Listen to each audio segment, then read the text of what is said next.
Krishna Prabhu.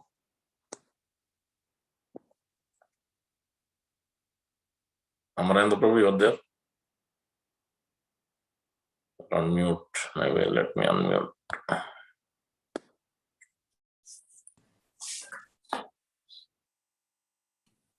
Hare Krishna Prabhuji. Yes, now I could unmute. Hare Krishna. Okay. So we are very fortunate to have His Grace Amarendra Prabhu, so senior disciple of His Holiness Radha Govind Goswami Maharaj. So he needs no introduction. Excellent, dynamic speakers. Please go ahead, Prabhu. Hare Krishna Prabhuji.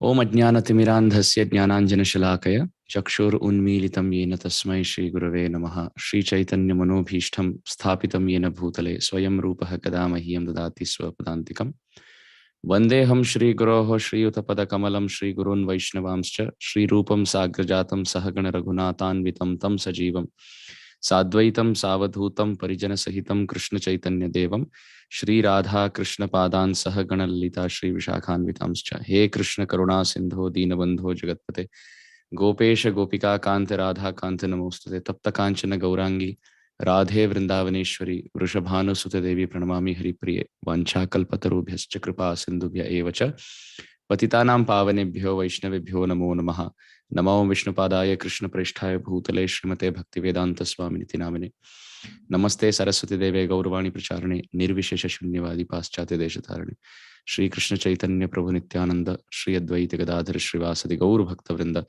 Hare Krishna Krishna Krishna Hare Hare Hare Ram Ram Ram Hare Hare Hare Krishna Krishna Krishna Hare Hare Hare Ram Ram Hare Hare Hare Krishna Krishna Krishna Hare Hare Hare Ram Ram Hare Hare Ananda Leela Maya Vigrahaya Hemava Divya Chavi Sundaraya Tasmai Mahaprema Rasapradaya Chaitanya Chandraya Namo Namaste Nityananda Maham Nomi Sarvananda Karamparam Harinama Pradam Devam Avaduta Shiromani.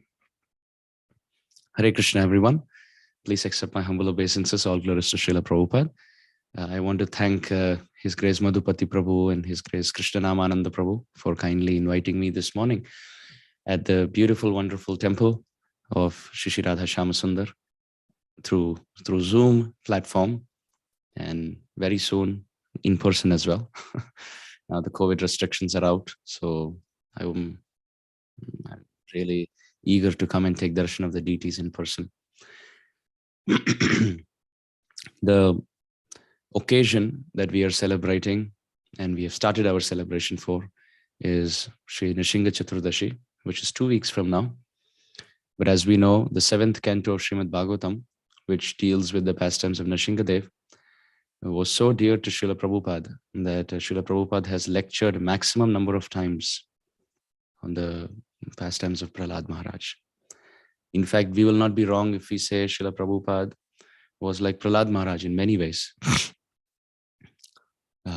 Against all odds, Prahlada Maharaj had opposition at home in the form of his father, and Srila Prabhupada had opposition at home in the form of the wife and family.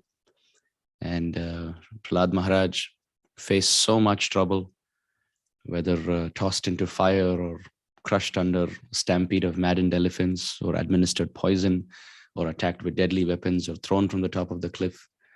And our Srila Prabhupada also faced so much trouble, whether it is the bull chasing Srila Prabhupada and attacking while Srila Prabhupada was back in India, distributing the Bhakti Godded magazines, the heart attacks on the Jaladuta, the reversals in America while starting the movement. So many troubles, financial, lack of support, and in all ways, materially, it was crumbling down. But the only thing that kept Srila Prabhupada going was his unending, unlimited, inconceivably inexplicable depth of Krishna consciousness, surrender to the words of Srila Bhakti Siddhanta Saraswati Prabhupada and the chanting of the holy name. Srila Prabhupada said that just by chanting, I would chant from 2 o'clock in the afternoon to 5 o'clock in the evening, Srila Prabhupada said, 3 hours at Tompkins Square Park. And those 3 hours of chanting Hare Krishna made so many devotees. So Prahlada Maharaj also followed the same model. Or we could say Prabhupada followed the model of Prahlada Maharaj, of tolerating all troubles and constantly chanting. And similarly, just like Nrsingadev appeared for Prahlad Maharaj, Krishna has manifested and reciprocated with Srila Prabhupada so many times in his manifest pastimes. So we see that Prahlad Maharaj and the 7th canto has been very dear to Srila Prabhupada. And not just to Srila Prabhupada, we see even to Sri Chaitanya Mahaprabhu. Sri Chaitanya Mahaprabhu appeared to relish the mood of Radharani. So we could expect Chaitanya Mahaprabhu to discuss only the 10th canto. But we can see at Tota Gopinath, Sri Chaitanya Mahaprabhu sat with Gadadhar Pandit, whose appearance day was yesterday. And they would sit together and 3 hours a day, like Srila Prabhupada did from 2 to 5. Mahaprabhu and Gadadhar Pandit also 3 hours a day. So it seems like that's the standard, 3 hours of Bhagavatam every day for everyone. Seems like that's the standard. So they would, Mahaprabhu, Gaur Gadadhar, Smara Gaura Gadadhara Keli Kalam, Bhava Gaura Gadadhara Pakshacharam, Shrunu Gaura Gadadhara Charu Katha Bhaja Godruma Kanana Kunja Vidum. Srila Bhaktivinoda Thakur has said, remember the pastimes of Gaur and Gadadhar, become their associates, sing their glories, and in this way worship them at all times. Gaur and Gadadhar. Because Gadadhar Pandit is Radharani and Gauranga Mahaprabhu is Krishna. So Gaur Gadadhar represents Radha Krishna in Gaura Leela. So both Mahaprabhu and Gadadhar Pandit, they would come together and for 3 hours a day, they would discuss the 7th canto. They would discuss the pastimes of Prahlad Maharaj. And not just once or twice or thrice, they discussed for 108 times. It's described that Gadadhar Pandit and Sri Chaitanya Mahaprabhu discussed the pastimes of Prahlad Maharaj hundreds and hundreds of times. And every time they would finish the 7th canto, Chaitanya Mahaprabhu would say, let's start over again. So that's how dear Prahlad Maharaj is to Sri Chaitanya Mahaprabhu. Sometimes prematurely, devotees want to jump to the 10th canto, as Srila Prabhupada explains. But we must understand that the 10th canto is like the flight taking off. But the visa and the passport to get there is the 7th canto. Unless and until we have the surrender of Prahlad Maharaj, we can't realize the moods of the gopis. Because Prahlad Maharaj's mood is included in the mood of the gopis. The gopis are way more exalted in their spontaneous love. But Prahlad Maharaj's surrender, what does Prahlad Maharaj represent? 7th canto Bhagavatam describes the term used for Prahlad Maharaj is Prahlada Keshava Priyaha. We'll repeat that. Prahlada Keshava Priyaha, which means that Prahlad for whom Keshava, Krishna, was very dear. Or another meaning, that Prahlad who was very dear to Keshava. So the word Keshava Priya, Priya means dear and Keshava means Keshava, Krishna. So one meaning is dear to Keshava or that Prahlad for whom Keshava was dear. Both meanings are there. So why was he dear? Because Krishna has said, and Narad Muni has said this in the 4th canto Srimad Bhagavatam, Dayaya sarva bhuteshu santushtya yena kenava sarvendriya upashantya cha tushyati ashu janardhana. That Janardhana, Krishna, is pleased and very quickly pleased if we follow 3 principles. What are those 3 principles? Dayaya sarva bhuteshu, by having compassion on everyone. Whether somebody is a devotee or not a devotee, human or an animal, male or female, a child or an adult, irrespective of any material circumstance, dayaya sarva bhuteshu, having compassion and love for everyone. And santushtya yena kenava, to be satisfied at all times. Even if the prasadam is little spicy or little salty or less salt, no problem. That is what Krishna's arranged today for me. Instead of complaining and criticizing and shouting at the cook, we should be happy. We should think that we are sadhus in Radhakund or in Vrindavan, and we have gone on Madhukari, on begging, and this is what we have received today. This is what Radharani has arranged for us today. And to be happy, to be satisfied with the quality of anna that we received that day. The amount of money that we make, we should be satisfied. Chanakya Pandit says we should be satisfied with 3 things. The amount of food, the amount of wealth that we make, the quality of food, and the spouse that we have. These are the 3 things that man will generally crib about. I could have got better food or more money, etc. But Chanakya Pandit has said these 3 things we should be satisfied with. So Prahlad Maharaj says, to have, please forgive me, Narad Muni says, to have compassion on everyone, to be satisfied at all circumstances. Whether something is happy or something is sad, something is lamentful or remorseful, or something is filled with hankering, no problem, just to tolerate and move on. And third, sarva indriya upashantyacha, to control all our senses and not let it go astray. If we do these three things, then Narad Muni says, tushyati, it pleases.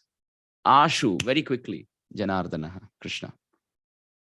Because Prahlad Maharaj had all these three qualities at all times to everyone, he always had compassion. He had compassion on his teachers, and therefore when they taught, he seemed to pay attention. He seemed to pay attention, although he was not registering and believing all that. But when they would ask questions, Shanda and Amarka would ask questions, he would answer. He would perfectly answer. He had compassion on his classmates. He had compassion on his father. He had compassion on everyone. And santushtya yena kenava, whether he was kept on the palace, whether he was tossed into fire, he was just satisfied remembering the Lord. And sarva indriya upashantyacha, always controlled his senses, never retaliated, never shouted. Even when his father was ill-treating him, Prahlad never lost his cool. There's not one verse in the 7th canto where Prahlad Maharaj tells Nrsingadev, are you even there? I'm remembering you so much. Why don't you come? Why do bad things happen to good people like me? And or telling his father, now you're doing all this, but Krishna is watching. You see what he will do to you. He's not speaking like that. There's not one verse in the 7th canto where Prahlad Maharaj is either doubting the presence of the Supreme Lord or criticizing the activities of his father. He's just tolerating. Unending tolerance. And we can see the Lord is so pleased when we tolerate. Prahlad Maharaj tolerated, the Lord came. Haridas Thakur was whipped in 22 marketplaces every single day by the tormentors, and he tolerated. And in the Mahaprakash Leela, we see Sri Chaitanya Mahaprabhu showing his back to the devotees and saying, actually, I was the one who covered Haridas Thakur from the back. So all the hitting, the whip marks are on my back. And I did that because Haridas Thakur is such a great Vaishnava. Haridas Vina Ratna Shunya Hoila Medhini. Kaviraj Goswami describes that when Haridas Thakur left, it was almost like Mother Earth lost her jewel. Prithvi, Medhini, is a stree, is a woman. And she has a nice, let's say, a nice pearl here on the forehead, or let's say a nice crown. And who's that pearl or who's that crown? That is Haridas Thakur. So imagine a queen without the forehead pearl or without the head crown. Kaviraj Goswami says Haridas Thakur was like the crown on the head of the woman called as Prithvi, Mother Earth. And when Haridas Thakur left, Mother Earth was bereft of her crown. Haridas Vina Ratna Shunya Hoila Medhini. Jaya Jaya Jaya Jaya Jaya Haridas Namera Mahima Jar Korela Prakash. And who is that Haridas Thakur? He's Prahlad Maharaj. He's Brahmaji in the mood of Prahlad Maharaj. It's fascinating, the presence of Prahlad Maharaj. Even in the Brihad Bhagavatamrita, we see Narad Muni is going all over the place, finding for the best devotee. And then he comes to his own disciple, Prahlad. Why? Because Lord Shiva mentions greater than me as a devotee is Prahlad Maharaj. So imagine, Vaishnavanam Yatha Shambhu. Lord Shiva, who is Shambhu himself, is the greatest devotee. He's saying greater than me is Prahlad. That is the position of Prahlad Maharaj. And when in the 6th canto, when Yamadutas ask Yamaraj about the Vishnudutas, especially in the section of Ajamil, out of the 12 Mahajans, Yamaraj at that time quotes Prahlad as one of them. Swayambhu Narada Shambhu Kumara Kapilo Manu Prahlado Janako Bhishmo Bali Vaya Sakhi Vayam.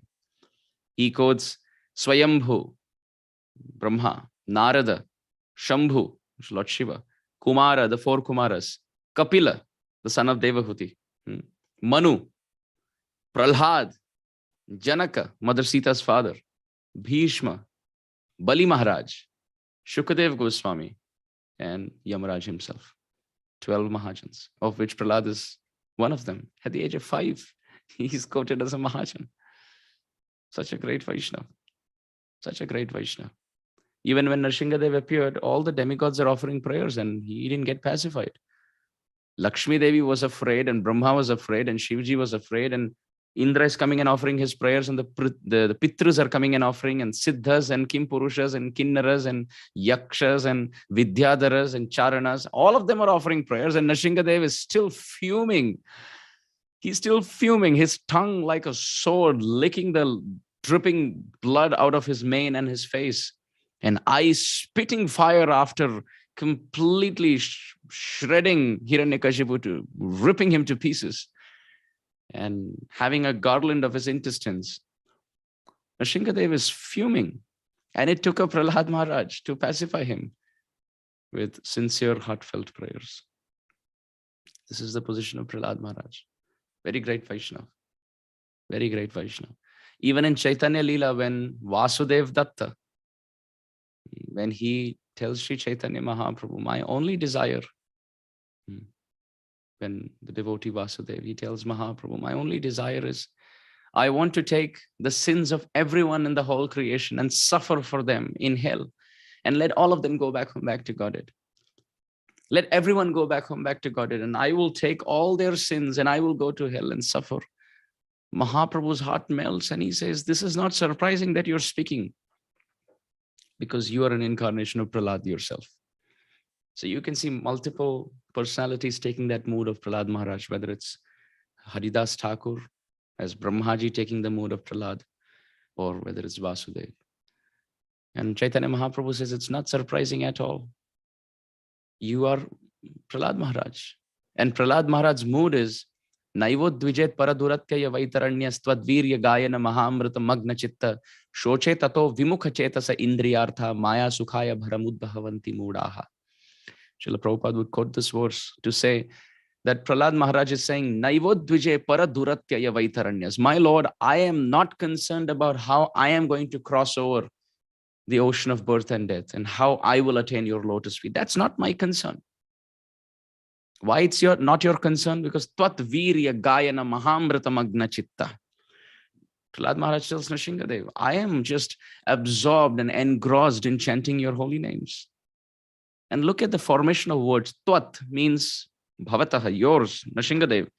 Tvat Virya, your pastimes. Tvat Virya Gayana, singing. Maha Amrita, the great nectarian ocean. Magna Chitta, my mind is drowning in the great ocean of singing your heroic pastimes and glories. So Prahlad Maharaj says, oh Nrsingadev, because I am glorifying you and constantly singing your glories, I naivo dvijet paraduratyaya vaitaranyas. I have no concern and I have no anxiety about how I am going to go back home, back to Godhead. I have no anxiety. Why? Because I'm constantly singing your glory, so I have no problem. So then Prahlad Maharaj says, but however, my anxiety is shoche tatho vimukha chetasa indriyartha. My concern is for those dull-headed materialists. Vimukha chetasa indriyartha. Why am I saying dull-headed? Because he says, Maya sukhaya bharam udvahanti moodhaha. Prahlad Maharaj uses the word dull-headed. For someone who's turning their face away from Krishna and trying to search for joy in this world without bhakti. Prahlad Maharaj says, my concern is for such people because they are carrying the load of reactions. They are trying to enjoy this world and they're committing so many sinful activities and they're going to get reactions for that and they're going to suffer in the future and they're going to take lifetimes after lifetimes after lifetimes of suffering. And when I think of them and I think about how much they are going to suffer in this world, my Lord, my heart bleeds. I want all of them to go back home, back to Godhead. I have no concern about how I am going, Prahlad Maharaj says, because on the boat of constantly chanting your glories, I will cross over the ocean of birth and death. But my concern is for these dull-headed materialists who have turned their face away from you, who are searching for joy in this world, who are committing sinful activities, who are drowning in the reactions of such abominable activities. And now they're taking repeated birth and death, and they will never get your lotus feet, my Lord. I feel like preaching to all of them and saving all of them and taking all of them with me back home, back to God. This is my concern. Such a strong statement coming from Prahlad Maharaj. This shows us the importance of preaching. Srila Prabhupada did not sit in the dham just chanting and purifying himself, like many sadhus say. I will first cleanse my heart and then I will preach. But when will we cleanse our heart? It's an eternal process. We will never be able to cleanse our heart 100%, because the more we cleanse, the more we think in humility that I'm contaminated. So does that mean we will never share Krishna consciousness with others? Prabhupada said, speak as I speak and do as I do. That is Prabhupada. Prabhupada said, preaching is the essence. Prabhupada Bhakti Siddhanta Saraswati Thakur preached fearlessly. It was Srila Prabhupada Saraswati Thakur who had the printing press, and coming up with magazines and articles spreading the glories of the Lord. A newspaper every single day. Nadiya Prakash. A newspaper glorifying Sri Chaitanya Mahaprabhu. And somebody said, how can you bring in a newspaper every day about God? Prabhupada Saraswati Thakur said, I can bring a newspaper every minute, but it's just that you don't have the time and the taste to read it. Ours is a preaching mission. Srila Bhaktivinoda Thakur was a preacher. He prayed to Jagannath to have a preacher son who can appear to him. In 1896, Srila Bhaktivinoda Thakur, he sent Lord Chaitanya, Life and Precepts, a book in English, to the McGill University in Canada in 1896, the same year when Srila Prabhupada appeared. Wasn't a coincidence that the year the book was sent to the Western world happened to be the same year when the messenger who's going to go to the Western world is going to appear. So Prahlada Maharaj, he represents the heart of a preacher, tolerating all odds and continuing to preach to his father, continuing to preach to his teachers, continuing to preach to his classmates. When there is lack of preaching, that is where the problem is. On one hand, just a little bit of historical contemplation. In the olden times, we see the Brahmanas were given the service of preaching and uplifting other classes in society. But when the Brahmanas kept the knowledge to themselves, and didn't preach this message outside, they thought that the Shudras were untouchables. They were, below the consideration of human society. They were outcasts. When the Brahmanas were thinking like that, they kept the knowledge to themselves. The 4th canto Bhagavatam describes when there is no preaching, it's like water held in a pot which has holes. Very soon the water is going to drip out. That's exactly what happened. The Brahmanas lost their Brahminical potency because they were not sharing this knowledge with others. You see, Shastra is compared to a lamp. In Bhagavad Gita, Tesham evanu kampartam aham ajnanatam tamaha nashayami atmabhavasto jnana deepena bhasvata. Jnana deep. Scriptural knowledge is compared to a lamp. And same in the Bhagavatam. Yasvanubhavam akila shrutisaram ekam adhyatma deepam. Bhagavatam is called as the lamp, adhyatma deepa. Bhagavad Gita is called as the lamp. Bhagavatam is called as the lamp. And what does the lamp mean? The lamp is supposed to light other lamps and make all of them effulgent and yet remain as effulgent as before. The lamp, when it is used to light other lamps, it continues to shine brightly. But if you just keep it somewhere, it will get extinguished in no time. So knowledge is like that. Shastra is like that. If the Brahmanas keep it to themselves, it's going to get extinguished. It's supposed to be used for preaching. The lamp of bhakti is supposed to light other lamps. Brahmanas are supposed to set it in the lives of others and give everybody a chance to know Shastra. But in the olden times, the Brahmanas did not do that. They kept the Shastra to themselves. And of course, had some caste system where they didn't consider other castes. As a result, there was a very big reversal in society. The Brahmanas lost their potency. And nowadays you can see Brahmanas even eating meat and smoking. The Brahmanas are supposed to become Brahmana Vaishnavas and spread Krishna consciousness. But because of doing this, because of lack of preaching, they lost their purity. On the other hand, we saw that those who were not proper Brahmanas, they started giving the Brahmin thread to one and all without any qualification. Of course, Prabhupada, Saraswati Thakur and others gave it to those who were qualified Brahmanas, not by birth, but by activities. Chaturvaranyam maya srishtam guna karma vibhagasha. But in the olden times, on the pretext of creating equality, the Brahmanas, instead of preaching, many of those saints or so-called saints, they started giving Brahmin thread to one and all. And that caused another upheaval in society, reversal in society, upstart in society. So either the Brahmanas are not preaching or they're diluting and preaching whatever bogus philosophy that they want. This is not what is expected. So Prahlada Maharaj represents what is the duty of every devotee. It's to burn in compassion, seeing the suffering mankind. Prabhupada came on the Jaladuta, and in the song he writes, "My Lord, I don't know why you got me here. But the fact that you've got me here, which means you want me to do something." And almost everyone is in Rajogun and Tamogun in the Western world. And I heard His Holiness Niranjan Maharaj once in Boston say, Prabhupada is so kind to say almost all. Actually, everybody was in Rajogun and Tamogun, but Prabhupada says almost all are in Rajogun and Tamogun. How am I going to preach? Prabhupada says that Katha Shuddha hobe. What will I speak?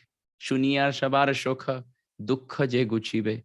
Aniya Che Jadi Prabhu Amake Nachate Nachao Nachao Prabhu Nachao Se Mate. Prabhupada writes, Kashtera Puthali Jatha Nachao Se Mate. Nachao Nachao Prabhu Nachao Se Mate. My Lord, I don't know how I'm going to speak. I don't know how they will understand my accent. I don't know how they will understand the philosophy. They're almost in Rajogun and Tamogun. But you please sit on my tongue and you make me dance like a puppet. And this is the mood of Prahlada Maharaj. He's burning. My Lord, how is everyone going to be uplifted? And we can see preaching is so dear to Krishna in the Bhagavad Gita. He says, Yaidam paramam guhyam madbhakteshu abhidhasyati bhakti mahi param kritva mame vaishasi ashamshayam. Krishna says, anybody who preaches this message of Bhagavad Gita, Bhagavatam, Chaitanya Charitamrita, Krishna consciousness is the most dearest of all to me. Someone will say, but I don't know Shastra. So should we wait to know all the 4 Vedas and 18 Puranas and 108 Upanishads and only then we will preach? No. Prabhupada said, you study 2 sentences, you speak 2 sentences.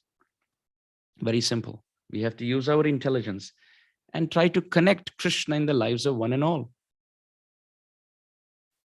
Param Pujapad Gopal Krishna Maharaj explains, when Prabhupada came to Montreal, Canada, I think 1968 or 1969, Prabhupada did a public program and it happened to be in a Christian setup. It was, I think, at a church. And Prabhupada was speaking about Krishna consciousness. So there was one man, Indian man, who was part of Prabhupada's entourage, who had arranged the program. So at the end of the program, Prabhupada said, any questions? And there's no questions from anyone else. But this man got up. And he was the one who arranged the program. And he got up and he started criticizing Prabhupada. He said, I thought you were a different kind of saint, but you're coming here and trying to convert. What is the need to preach to the Christians about your Hindu dharma? You follow it in your home. Why are you telling them? You're coming to their church and you're trying to influence them. Of course, the father and the nuns, and none of them had any problem. Prabhupada spoke so eloquently and scholarly with so much compassion. But this man had a problem. You see, when there is an opposition from the outside world, there's no problem. We can battle that. But when it's from the internal, this man was part of the entourage of Prabhupada who arranged. And he criticized Prabhupada. And Prabhupada just tolerated. And later, Srila Prabhupada called Gopal Krishna Maharaj and said, can you call that man? And Gopal Krishna Maharaj said, but Prabhupada, he criticized you in public. And Prabhupada said, maybe I would have done that to him in my past life. So Krishna very kindly gave it back to me. What level of compassion is this? Prabhupada comes from the spiritual world, lives at Radha Damodar, takes sannyas and lives at Radha Damodar and comes to the Western world only to save us. And then a man who's arranging the program criticizes, and Prabhupada has the compassion to say, and the tolerance to say, and the humility to say that maybe I did this in my past life to him, and therefore Krishna is just arranging it back for me. This is the mood of Prahlad Maharaj. If we want Nrsingadev to shower mercy in our lives, of course, the pastime of Prahlad Nrsinga is known. But the lesson that we can learn is to tolerate. Tolerate like a tree. Absolutely tolerate like a tree against everything, anything and everything. And no complaining. I remember one time I came outside after a program, and I couldn't find my slippers. Typically in a program, you see this mess in the home program. Slippers are all over the place. So there's a joke that if the world has X problems, devotees have X plus 1. And what is that? Finding slippers after a home program. That's the extra problem that we have. So after a program, I came out and I couldn't find my slippers. And I got so agitated and upset. I was thinking, where are my slippers? Where are my slippers? And then finally, after I got my slippers, I was sitting in the car and contemplating. 1 hour I gave a class on tolerance. And Krishna can humble us just by hiding our slippers for some time, and to see how attached we are and how easily we get agitated and easily we get provoked by not finding even something as insignificant as our slippers. So this was Prahlad Maharaj, tolerating everything. His father throws him down, and imagine the person whom Prahlad Maharaj loves the most, that is his father. His only plan is to kill his son. It's not that Hiranyakashipu had a 9-to-5 job and then he had some chores at home and then he would think how to murder Prahlad. No, that wasn't the thing. Hiranyakashipu had the demigods cut vegetables in his kitchen, which means he was that powerful. Just by the moving of his eyebrow, Indra was trembling. By the movement of Indra's eyebrow, the whole of Vrindavan was trembling during the Govardhan Leela. And Indra was trembling by the movement of the eyebrow of Hiranyakashipu. Think about it. And when Prahlad Maharaj was talking to Hiranyakashipu, the only plan that Hiranyakashipu had was to murder his son Prahlad. If we are in a house where our own house members are making plans and conspiracies to kill us, we can't even sleep properly because we'll have panic attacks and anxiety attacks and palpitations, thinking that now when I go to sleep, they will kill me. And Prahlad Maharaj was so surrendered. He was so surrendered. In fact, in his prayers, he says, Balasya neha sharanam pitarau nrasimha. O Nrsingadev, sometimes children think that the parents are the protectors. But I have realized you are the only protector. Why he's saying that? Because his father, his Rakshak, had become his Bhakshak. In Sanskrit, there are two words, Rakshak and Bhakshak. Rakshak means protector, and Bhakshak means destroyer. So Prahlad Maharaj is saying that in my life, my Rakshak, my father, became my Bhakshak. So I have realized that parents are not our protectors. Ultimately, Krishna, you are the only protector. You are the only protector. Many times we see parents try to protect the child, but the child dies. Why? Because Krishna has decided that's the destination. And on the other hand, unfortunately, many times parents themselves, they give medicines and surgeries to kill their own child in the womb through abortion. And mysteriously, the child is born. So many times, the parents try to kill the child in the womb, and the child is mysteriously born. Now, please tell me, who protects the child at that point? Parents who are supposed to be the only protector to that child are planning to murder the child. But Krishna is protecting at that point. So Prahlad Maharaj tells Nrsingadev that sometimes parents are considered to be the protectors, but who gives them the intelligence to protect the child? Who gives them the strength to protect the child? And ultimately, they can protect only till the time they are alive. And who's that life force in them? That is you, Krishna. O Nrsingadev, you are the only one who protects everyone. Avashya rakshive Krishna. Dainya atma nivedana goptritve palan. Avashya rakshive Krishna vishwasa palan. This is Bhaktivinoda Thakur. He says, Dainya atma nivedana goptritve varan. That to be humble to consider Krishna to be our only maintainer and protector. Avashya rakshibe Krishna Vishwasa Palan. Shadanga Sharanagati hoive jahar. Tahara prarthana sune Sri Nanda Kumar. When we have this unflinching faith that Krishna is my only protector, that's when Krishna hears our prayers.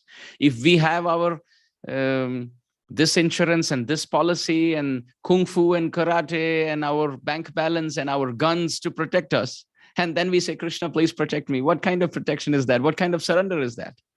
Because we have made our own plans. In one neighborhood, 5 out of the 6 homes were robbed. There was break-in. And the 6th home was untouched.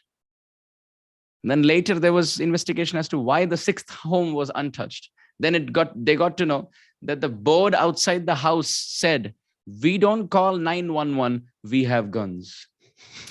So the thieves didn't enter that house because they were scared that they will be firing. So the point is, we have our security guards, the house is armed, we have our guns, we have karate and kung fu and whatnot to protect ourselves, and we have savings, we have life insurance policies, we have so many things well drafted and well crafted for our protection. And then we say, Krishna, please protect me.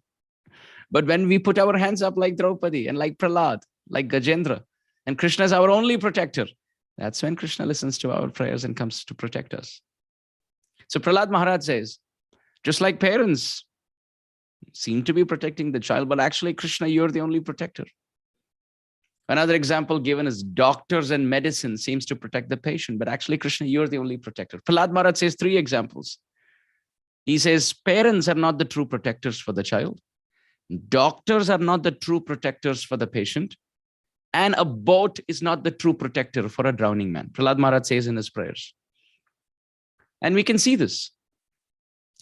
The doctor, who gives the ability to the doctor, has what to do with the patient. Matta smriti jnanam apohanam cha. Krishna says, I am the remembrance, I am the knowledge, I give the forgetfulness. So the doctor remembering his knowledge and remembering what to do and using his creativity and using his application at that point and his experience, that is Krishna. Doctor definitely has a place of his own where he treats the patient. That place is Krishna. That bhumi doesn't belong to the doctor, it belongs to Krishna. And all the apparatus that he's using, he's not going to perform surgery with his fingers. He uses some apparatus, he uses some instruments. And all of them are made out of the material energy of Krishna. So the instruments are Krishna.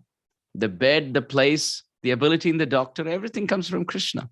And the doctor ultimately can protect only till the time he's alive. So that life force is Krishna. And also the medicines that the doctor gives, assuming it's an Ayurvedic doctor, the source of all those medicines is Vanaspati, trees, nature. That's again coming from Krishna. And how the medicine should work in the body and treat, that ability in the body comes from Krishna. So ultimately, who's protecting? It's Krishna who's protecting. One time, my Guru Maharaj, he took one of the devotees, actually one of the, in one of the congregations many, many years ago. One child accidentally swallowed poison. So Srila Guru Maharaj rushed the patient, the child, to the doctor. And the doctor somehow pumped out the poison out of the body. And then finally, after reviving the child, the doctor looked at Srila Guru Maharaj and said, ultimately, Hare Krishna people also surrender to doctors only. At the time of difficulty, all you Hare Krishna people also ultimately have to take shelter of doctors only. So Srila Guru Maharaj said, no, we always take shelter of Krishna in the past, in the present, and in the future. We don't depend on any doctors. So the doctor said, then why did you bring him to me? Why do you bring him to me? I was the one who treated. How did your Krishna protect? He asked. He said, I was the one who made the child vomit out the poison. I was the one who was administering what to do. So I did it. Krishna did not do it. So why are you giving credit to Krishna? The doctor asked Srila Guru Maharaj. So Srila Guru Maharaj said, because Krishna is giving you the ability. You don't have the ability of your own. Krishna is giving it to you. Of course, the doctor didn't understand this logic. It was too high class for him. So he said, no, ultimately, I am the one who's doing it. God is not doing it. So Srila Guru Maharaj said, have patients died in your hospital? So doctor said, yes, unfortunately, that's the reality. Many have died also. So Guru Maharaj said, what medicine did you give them so that they die? The doctor said, I didn't do anything. They died because of their own karma. So Guru Maharaj said, if they die out of their own karma, then they're saved also because of their own karma. You're not doing anything. If you are not killing them, then you're not rescuing them either. It's their karma, and karma ultimately is maintained by the Supreme Lord. It's Krishna who protects. He's just using you as an instrument. And this is the same point that Prahlada Maharaj is making. Oh, Nrsingadev, parents cannot protect the child, and doctors and medicines cannot protect the patient if you don't desire. Ultimately, you are the protector. We can see in the Mahabharata also. 5 Pandavas on one side and so many others on the other side. Everybody gets destroyed except these 5 because Krishna is on their side protecting them.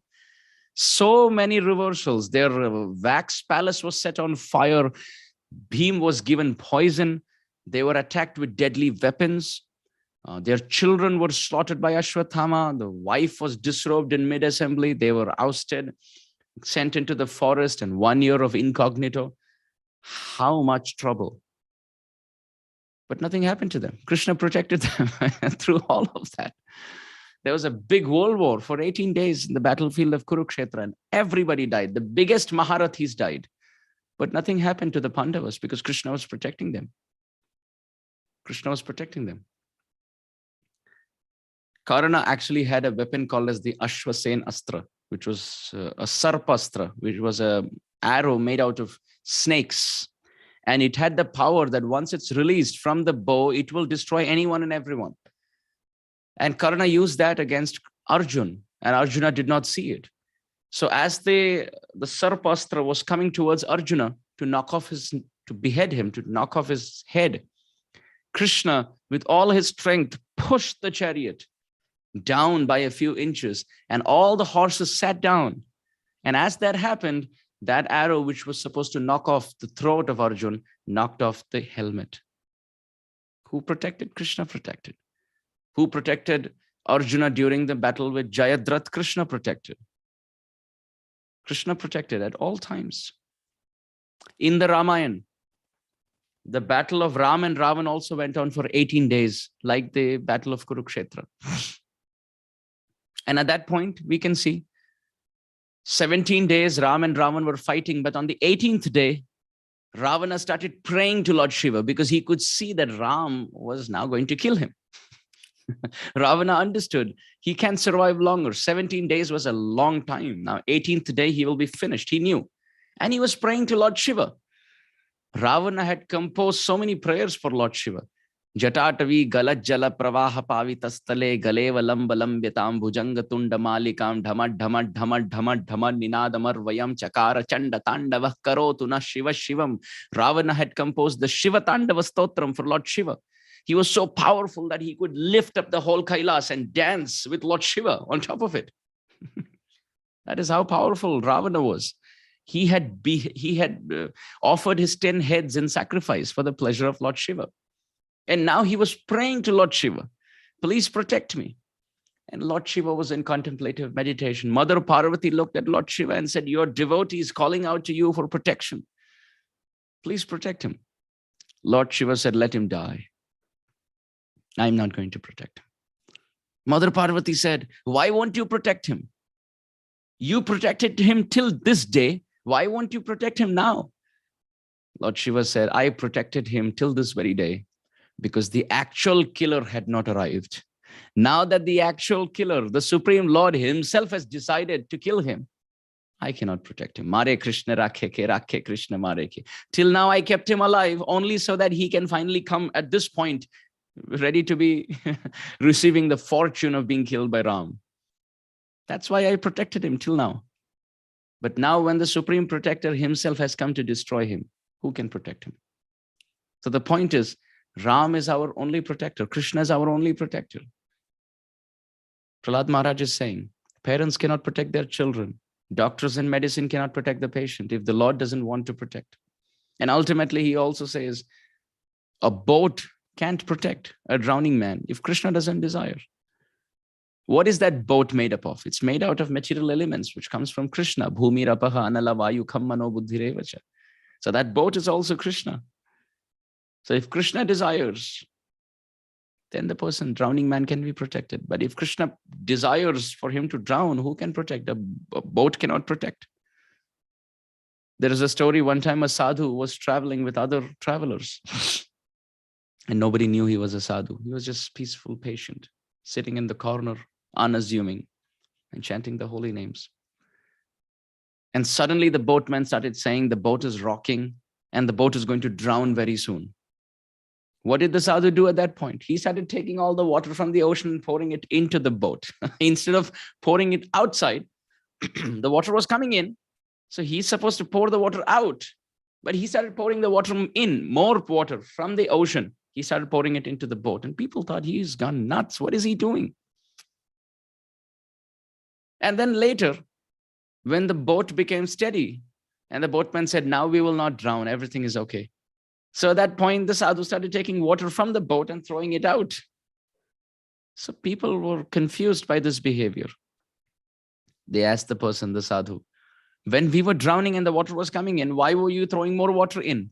And now that we are safe, why are you throwing all the water out? Like, we don't understand. So the sadhu said, my desire is one with the desire of Krishna. When the boatman said we are drowning, I understood Krishna's desire is that we are all going to drown. So I was just helping. Krishna was throwing in water into the boat. So I was just helping get more water because I just want to serve the Lord in his desire.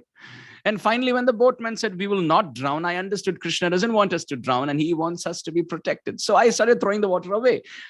My desire is not to protect myself or to destroy myself, but just to align with the will of the Lord.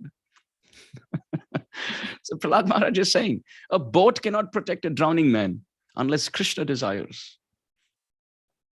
When my Guru Maharaj was speaking in this section, he remembers the example of Titanic. It's mentioning that such a engineering genius, such a big, wonderful ship that was considered to be like the crown of scientific technology and construction and engineering for the human society. But then it's in its first ever trip across the Atlantic Ocean, it drowned. So hundreds and thousands of people all partying and enjoying and singing and dancing with all the security, with all the expert guidance on board. It sank because that was the will of the Lord.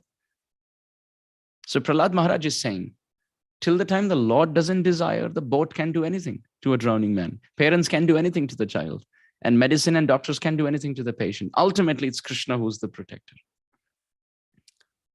So we must have this unflinching faith. Krishna is my only protector at all times. It's not anything else. It's not my 401k which is going to protect me. It's Krishna who's going to protect me. Nothing else. It's only my Supreme Lord. So if we have the tolerance of Prahlada Maharaj to tolerate everything, the preaching spirit of Prahlada Maharaj out of compassion, and the dependence on the Supreme Lord as the only protector, if these three things are there, then the Lord is ready to break the stamba and appear in our lives. What does the stamba mean? Stamba means pillar. But in Sanskrit, the word stamba also means pride. So Nrsingadev could have broken anything, but he broke the pillar, the stamba, to show us that if we are proud like Hiranyakashipu, then the Lord will break our stamba. He will break our pride and appear. So these are the three principles that we can learn from Prahlada Maharaj. To tolerate like Prahlad against all odds, to preach like Prahlad with compassion, and to depend like Prahlad for our protection, as the Lord is our only protector. And Srila Prabhupada exemplified all three. He tolerated all obstacles and reversals. He preached in the spirit of Prahlada Maharaj and always was depending on the Supreme Lord as the protector. As I conclude, I remember one time Srila Guru Maharaj was asked that Maharaj, there's a lot of trouble in my life and I'm not able to chant Hare Krishna. And Srila Guru Maharaj shot back real quick. He said, do you have more trouble in your life more than Prahlad Maharaj? Are you saying you're more distressed than Prahlad Maharaj? Is your life that bad? He said, no, not like Prahlad Maharaj. Srila Guru Maharaj said, when Prahlad Maharaj could chant the holy name against all odds, why can't you? And then in Hindi, Srila Guru Maharaj gave a very nice sutra, which I would like to conclude with. He said, Jivan hamara bigda hai, rakshak hamara tagda hai. Which means even if our life is messed up, Jivan hamara bigda hai, still we should remember, rakshak hamara tagda hai. Our protector is very strong. Don't tell Nrsingadev how big your problems are. Go and tell your problems how big Nrsingadev is. So to tolerate against all odds, to preach with compassion, and to depend on the protection of the Lord. These are the three principles that we learn from Prahlad Maharaj. And if we do that, Prahlado Keshava Priyaha, we will also become dear to the Lord like Prahlad Maharaj. So we'll pause here. Thank you so much. The pastime of Nrsingadev and Prahlad Maharaj is very well known. So I just thought of churning out some lessons as sadhakas that we can learn in our life. Granthraj Srimad Bhagavatam ki jai. Vigna Vinash Nrsingadev Bhagwan ki jai. Bhakta Shiromani Prahlad Maharaj ki jai. His Divine Grace A.C. Bhaktivedanta Swami Srila Prabhupada ki jai. Gaura Premanande. Hari Hari Hari Hari Bo. Thank you so much, Amarendra Prabhu. Wonderful class. Looks like there are 3 questions already. Amrutanand Prabhu, Tarani Radha Mataji, and then I think Sachi Mataji. So go ahead, Amrutanand Prabhu.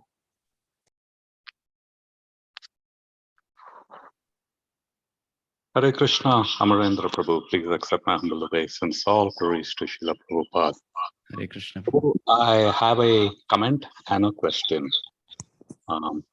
Whenever I hear you, you remind me of an instruction Bhakti Charu Swami had given several years ago. He had mentioned Krishna consciousness is a joyous activity. There's utsa, joy. And he was making it in context to sometimes, all this philosophy and, it becomes very serious and things like that. But you have this ability, Prabhu, that deep instructions, philosophies, there's so much joy. Your smile, your laugh. That's what I was able to connect to Maharaj's instructions. So thank you for that. It's very encouraging and inspiring. Thank you. My question, Prabhu, is on Prahlad Maharaj. This is Bhagavad Gita's instructions, Sarva Dharman Parityaja, abandon all varieties of religion and surrender to me. So one example that comes to mind is that even though he was the prince, his father was the most powerful entity, but still nothing of that bothered him. So in one way, though his dharma was to be of the royal order, he wasn't attached to it. He had abandoned. So are there any such examples of Prahlad Maharaj's behavior which tie into the Sarva Dharman Parityaja? Thank you, Prabhu. Hare Krishna. So Prabhu, Prahlad Maharaj did take up the position of being the king. Correct. And he continued to be the king all his life. Later on. Correct. But he was like a Vaishnav in the sense the position wasn't affecting him. He was affecting the position. That is like correct. Bhakti Vinod Thakur Maharaj. Right. Like Ambarish Maharaj, like Yudhishthir Maharaj, like Maharaj Harish Chandra. So many great Vaishnavas. Maharaj Prataparudra, where the person is financially affluent and socially high class with respect to his position. But his consciousness is way more higher than that, to be affected by these petty positions and allurements. So yeah, many such examples do we find in Shastra. But on the other hand, we have the negative examples also of someone who gets onto that position and is envious of others who are competing, or rather they're not competing, but he sees them as competitors. Duryodhana is an example. Maharaj Vena is an example. Ravana is an example. So you always have the heroes and the anti-heroes in Shastra, how to be and how not to be. And this teaches us when we become temple presidents, we become temple council members, we become congregation directors, we become vice presidents, not just in the temple, but even in organizations in the corporate world. Our Krishna consciousness should influence the position and not vice versa. So very nice point. Thanks, Prabhu. Thank you for everything. Hare Krishna. Thank you. Taruni Radha Mataji, go ahead. Hare Krishna Prabhuji, Dandavat Pranams. Thank you for the beautiful class. My question is like when we're talking about Prahlad Maharaja's tolerance, thinking and some of the examples that you were quoting that these things are happening because of our past mistake, it's just a token reaction from Krishna. So this is for our own purification. I was also thinking about there are certain instances or situations where a devotee should just also not allow the injustice to just continue, because you're just going to be empowering the perpetuator. For example, what happened in ISKCON in Bangladesh, right? We need to also voice our Yes. concern. Otherwise, and just in the name of devotee, tolerate, it's not going to be a very nice way for the devotee to also to just be like to let go of everything like that, right, Prabhuji? So whenever we talk about a devotee should tolerate, a devotee should also have the right intelligence by Krishna's mercy to know when to even bring up certain issues and then stand up and speak for and voice their own opinions too, right? Yes, absolutely. Absolutely, yes. So the first step would be to solve it with intelligence. That is the first step. So let's say there's someone who's spreading rumors, or there's some misunderstanding. So yes, there's one way that you just duck it and you just let it go. But Krishna's given us intelligence, right? We are not animals; we are human beings. So the good response would be to logically, in a Vaishnava way, with responsibility and with sensitivity, we present our side of the story. And if they accept it, great and wonderful. And if they don't, then we tolerate. So with respect to what happened in Bangladesh, definitely yes. To protect the devotees is one of the dharma. We can't. Ahimsa is paramo dharma for Buddha. But Bhagavad Gita teaches us that if there are weeds that have to be removed, sometimes we have to take up some steps as well. So we can't have, let's put it like this, we can't have the goat from outside come and eat the tulsi plants of our campus or of our courtyard. We have to fence it properly. So devotees can't be slaughtered and abused like that. Krodha bhakta dveshi jane. In the Prema Bhakti Chandrika, Narottam Das Thakur says, Kama Krishna Seva Arpane Krodha Bhakta Dveshi Jane. The right way of using and employing our anger is to fighting off those who are trying to attack the devotees. Not that we are starting it, but if there's someone coming, then we will use our anger to protect. Yes, Krishna is the protector, but he's doing it through the devotees here at this point. So yes, definitely. The Brahmana will have a different response, Brahmana Vaishnav, and a Kshatriya Vaishnav will have a different response. A Brahmana may say, oh, Krishna, if you want to protect me, you protect me. But the Kshatriya will say, yes, Krishna will protect, but God gives every bird its worm, but necessarily doesn't drop it in the nest. So the bird has to go and fly and get the worm. So the Kshatriya will think like that.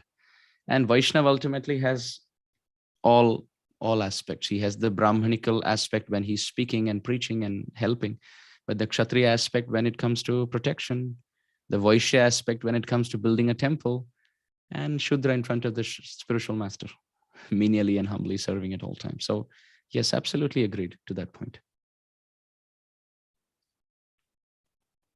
Is that okay, Mataji?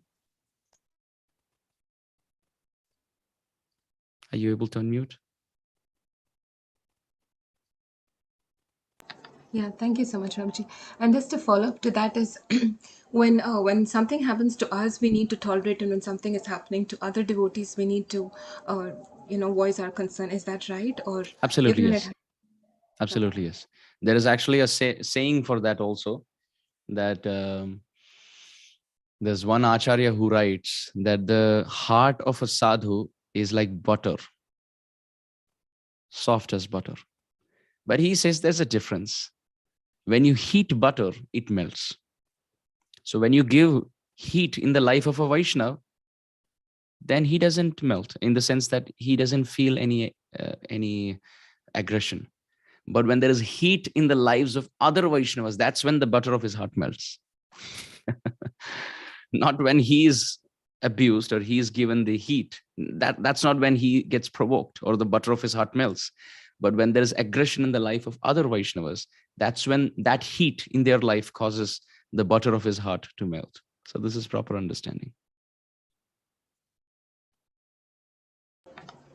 Thank you so much, Prabhuji. Hare Very Krishna. grateful. Hare Krishna. Next question is from Sachi Mataji. This is off the topic, but it's up to you. What was the reason behind Krishna not protecting Abhimanyu? In our case, it could be karma, but what was he trying to prove? So the Mahabharata explains that Abhimanyu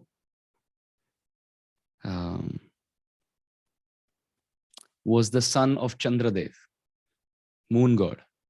So when there was planning, and Vyasadeva writes about this in the start, when there was planning going on, who's going to come down as what for the Mahabharata, Chandra, moon god, was so attached to his son, he said, my son is not going.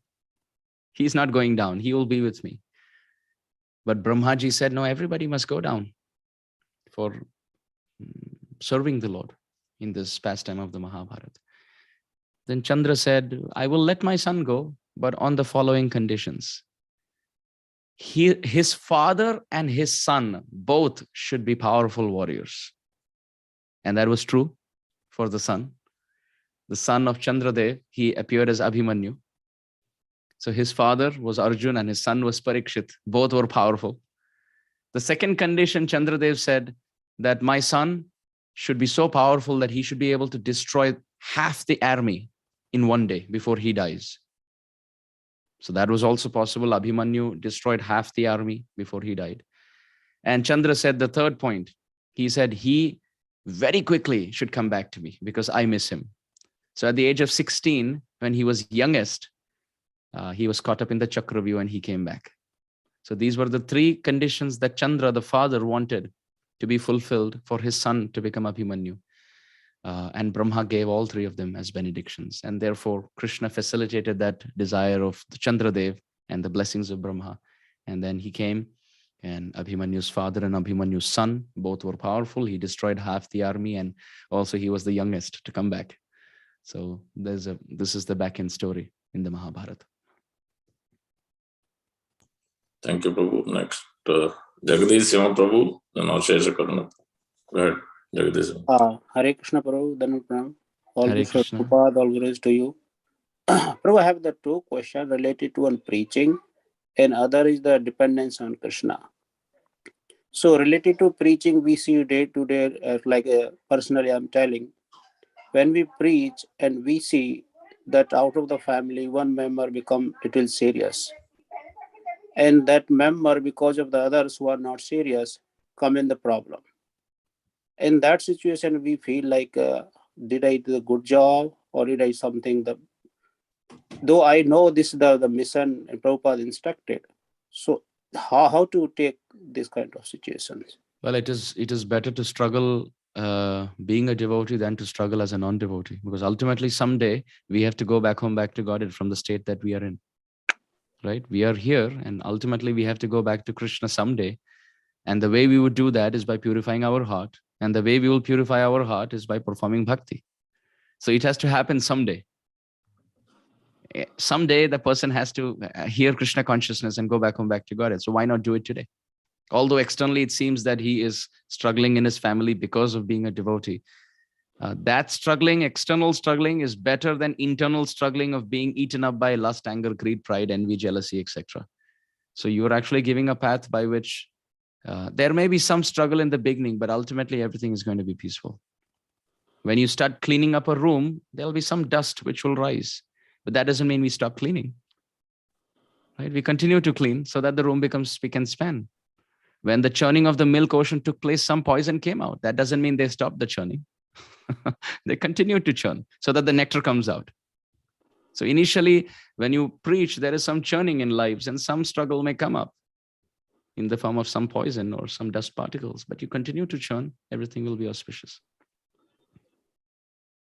Okay, thank you so much, Prabhuji. Hare Krishna. Another question related to like a Krishna dependency. We see like a being a grasta. We have so many plans, like you mentioned one example for 1K, this and that.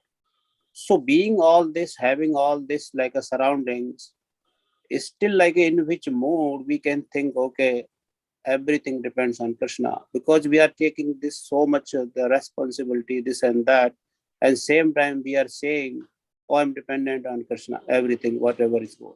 So how to balance and how to understand that in the deep philosophy to convince ourselves and convince to others by an example.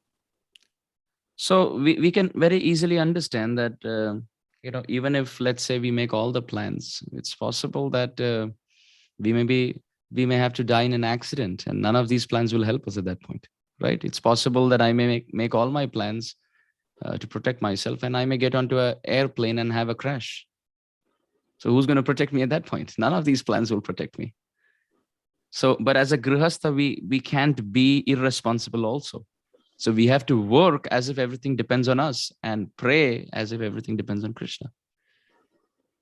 As husbands and as parents, as fathers, we have to do for our wife and our children. We have to make all the plans. Yet at the same time, keep praying to Krishna, my Lord, although I'm doing this as a duty, may I not trust all these plans and depend on these plans more than my dependence on you. May I always remember you. This prayer we must have. Is that okay?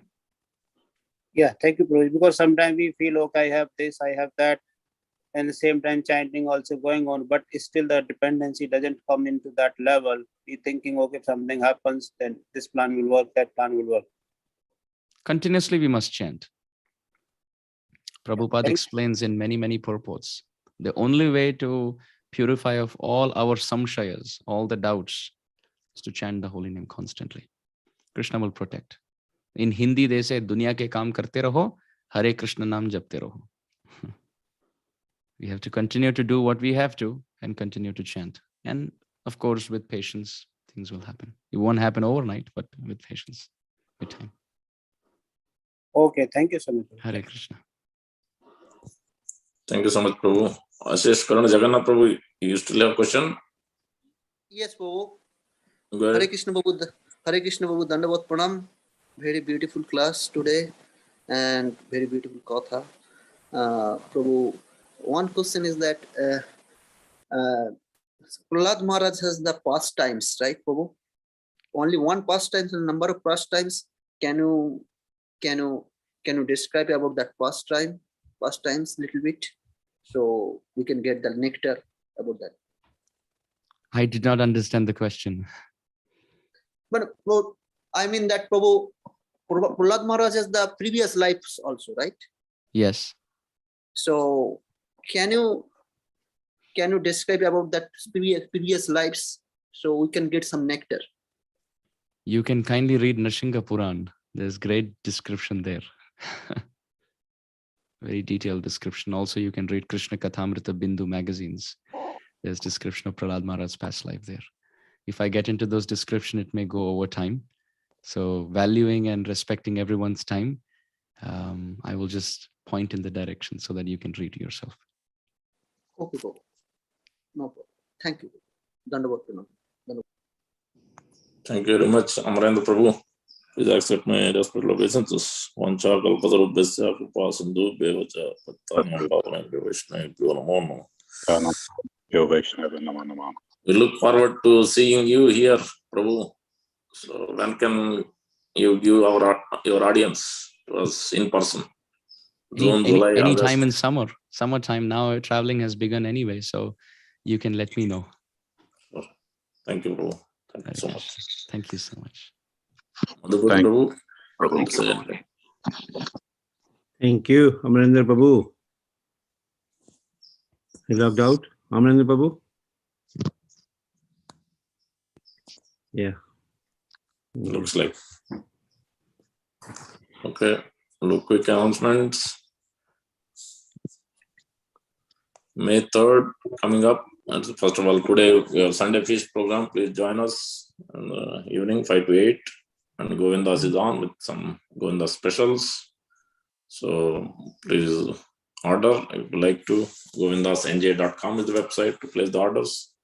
If you like to be added to the Govindas WhatsApp group, please let us know. You can add. You can send us your contact. We can add you. Then upcoming Akshaya Tritiya, upcoming festivals, May 3rd Tuesday is Akshaya Tritiya, very, very auspicious day to start any devotional activity for charities, for any devotional activity, hearing, chanting, increasing. So any of that preaching. So, and we'll have, I think, temple program, what we'll let you know, either on Zoom or in person.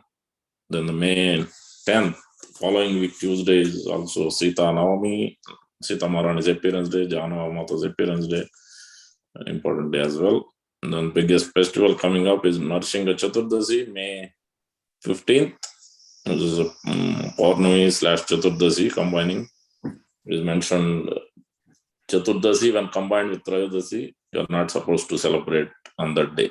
So that's why even the 14th, there is some Chaturdasi, but it is mixed with Trayodasi, so you can't celebrate on that day. So it has to be on the 15th, which is Paurnami, and Chaturdasi is also there. 5 to 9, I believe. So we have the flyer, we'll post it. So please join us for Abhishek, Yajna, Aarti. My divas. You can, you can celebrate, you can join us for celebration, invite all your friends and families, neighbors, and sponsorship levels if you like. Lectures also do. Aarti now. They're sending the. Krishna Prabhu. Yeah. Oh, I'm sorry. So, please join us 5 to 9 on May 15th, Sunday. So, those are the quick and the Ekadasi is there before that. I think May 13th or so is Mohini Ekadasi, just coming up before that. May 12th Thursday is the Mohini Ekadasi, next one. Okay, those are the quick announcements. If no one has any questions. Hare Krishna Prabhu. Yes, go ahead. Amritan. Also reminder today 4:30, if devotees can come to the temple, there'll be a 10-15 minute get together for temple cleaning, and we need ideas and suggestions. So whoever can come, please participate. Yeah, thank you, Prabhu. Yeah, so we have Maha cleanup, almost weekly cleanup is happening at temples. So please join us. So in any way you can help based on your availability if you can. And Narsingha Chaturdasi cooking will also be there on May 15th Sunday. Please let us know if you like to help in any way in person, helping in cooking, cutting and cleaning. Okay, thank you all very much for joining. Hare Krishna Prabhuji. Go ahead, Hare Krishna Prabhu. Prabhuji, Dhanavatar Malushar Prabhupada. Today is a very special day also. Today is Yes. Madhupadi Prabhu's birthday. So Yes. we should wish him in this call. Yes. Haribol. Hare Krishna to you. Hare Krishna to you. Hare Krishna, dear Madhupadi Prabhu. Hare Krishna to you. Haribol. Thank you very much to all of you. Please pray for me. Hare Krishna. Bless me so that I can be servant of the Supreme Lord. And also Dattatreya Prabhu's birthday is there today. Hare Krishna to Dattatreya Prabhu. Hare Krishna to dear Dattatreya Prabhu. Hare Krishna Prabhuji. Hare Krishna. We are going to have pizza. Come down. Please come down. Fly from Oklahoma down to CNJ. Please bless me, Prabhuji. Then, yeah. All the blessings from Maharaj. Hare Krishna. Thank you all. Let's sing 3 times for Dattatreya Prabhuji also. But we did not recite that next 2 lines. never go to back, never come back to earth. That to Never. life. May you never take birth again. May you And never yes. take birth again. Dattatra Prabhu and Madhupadu. Yes. Let's sing again. Yes. For both. So let's chant maybe 3 times Hare Krishna Mahamantra for both of them. Hare Krishna, Hare Krishna, Krishna Krishna, Hare Hare. Hare Ram, Hare Hare. Hare Hare Krishna, Hare Krishna, Krishna Krishna, Hare Hare. Hare Ram, Ram, Hare Hare Krishna, Hare. Hare Krishna, Hare Krishna, Krishna Krishna, Hare Hare. Hare Ram, Ram, Hare Hare. Jai Shri Prabhupada, Ananta Koti Vaishnava ki Jai. See you all in the evening. Please join us in the Hare Krishna. Hare Krishna. Hare Krishna. Enjoying this.